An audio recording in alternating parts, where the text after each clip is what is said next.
Informasi lainnya, Saudara, Ketua DPRD Jawa Barat yang berasal dari fraksi Gerindra, Buki Wibawa, merespons aksi walkout anggota DPRD fraksi PDIP saat rapat paripurna karena merasa direndahkan oleh pernyataan Gubernur Jawa Barat. Buki menilai pernyataan Deddy sebagai bentuk candaan. Buki menilai pidato Deddy Mulyadi yang menyebut tak melibatkan DPRD dalam mengambil kebijakan saat acara Musrenbang di Cirebon pada 7 Mei lalu justru bisa dijadikan evaluasi kerja anggota Dewan dalam hal anggaran dan pengawasan. Buki bilang Deddy kerap melontarkan pernyataan dengan nada bercanda dan sindiran sebagai ciri khasnya dalam berkomunikasi. Buki meminta anggota Dewan tak perlu bersikap reaktif atas pernyataan Deddy Mulyadi dan memberi ruang kepada eksekutif untuk menjalankan tugasnya.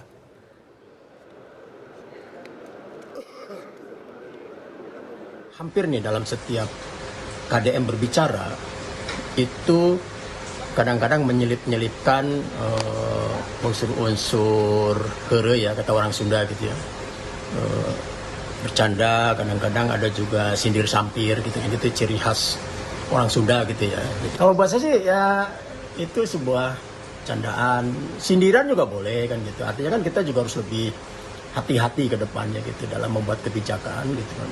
Menyetujui penganggaran supaya dan memperkuat aspek pengawasan lah sebagai anggota dewan terhadap program-program dari pemerintah. Ya saya pikir kita tidak perlu terlalu reaktif lah gitu. Silakan berdiri fraksi PD Perjuangan. Saya minta tidak ikut rapat paripurna dan ledak. Rapat paripurna DPRD bersama pemerintah Provinsi Jawa Barat diwarnai aksi walkout atau keluar yang dilakukan anggota fraksi PDI Perjuangan. Aksi walkout dipicu pernyataan Gubernur Jawa Barat Deddy Mulyadi saat di Cirebon beberapa waktu lalu. Anggota fraksi PDIP Doni Maradona Huta Barat bilang pernyataan Deddy Mulyadi telah merendahkan martabat DPRD Jawa Barat.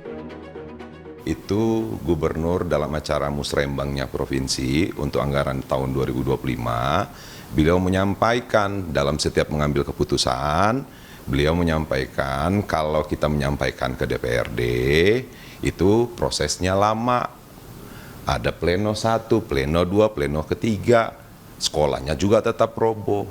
Nah, saya berpikiran bahwa pernyataan gubernur ini adalah pernyataan yang mendiskreditkan DPRD. Kita berharap ada klarifikasi. Apa sih maksud pernyataan dia itu? Pernyataan Deddy Mulyadi yang dianggap merendahkan DPRD terjadi saat pidato di acara Musrenbang di Cirebon pada 7 Mei lalu. Saat itu Deddy menyatakan beberapa kebijakan yang diambilnya dilakukan tanpa konsultasi lebih dulu dengan DPRD Jawa Barat. Menurutnya, proses konsultasi yang terlalu panjang justru memperlambat aksi perbaikan di lapangan. Salah satu contohnya adalah pembongkaran bangunan di aliran Sungai Bekasi dan wilayah Puncak. Kalau saya bongkar bangunan di pinggir sungai, kebayang kalau saya diskusi dulu sama DPRD tidak akan pernah terbongkar, Pak. Karena DPR ada konstituennya di situ, ada partai A, partai B, partai C, diskusinya tidak akan berhari-hari. Nanti aspirasi berkembang, bangunan tidak dibongkar, ribut tidak berhenti. Menanggapi aksi walkout fraksi PD Perjuangan saat sidang paripurna DPRD, Gubernur Jawa Barat Deddy Mulyadi bilang semua pihak bebas menyampaikan pendapat. Setiap orang mau walkout mau tidak, artinya setiap orang kan berhak, setiap partai politik fraksi berhak untuk mengekspresikan seluruh kepentingan politik. Ya. Pakar Komunikasi Politik Universitas Padjadjaran Kunto Adiwibowo menilai, baik DPRD Jawa Barat maupun Gubernur Jawa Barat harus duduk bersama untuk menyelesaikan masalah. Terlebih soal kebijakan yang harus diputuskan bersama. Duduk bersama mau tidak mau bahwa responsivitas itu bagus. Kang Deddy Mulyadi itu kan salah satu bentuk kepemimpinannya yang paling positif dan diapresiasi oleh rakyat Jawa Barat adalah responsif. Dia cepat gitu. Dan tapi kan tidak semua kebijakan harus cepat-cepat gitu kan, perlu ada yang kajian matang, deliberasi yang panjang karena ada konsekuensi.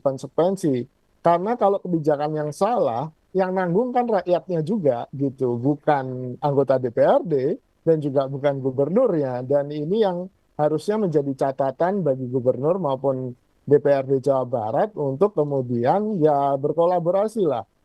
Kalau memang kepentingannya adalah kepentingan rakyat Jawa Barat, ya itu yang harusnya disepakati di awal. Legislatif dan eksekutif harusnya bergandeng tangan, saling memperkuat demi memajukan wilayah Jawa Barat. Tim Liputan, Kompas TV.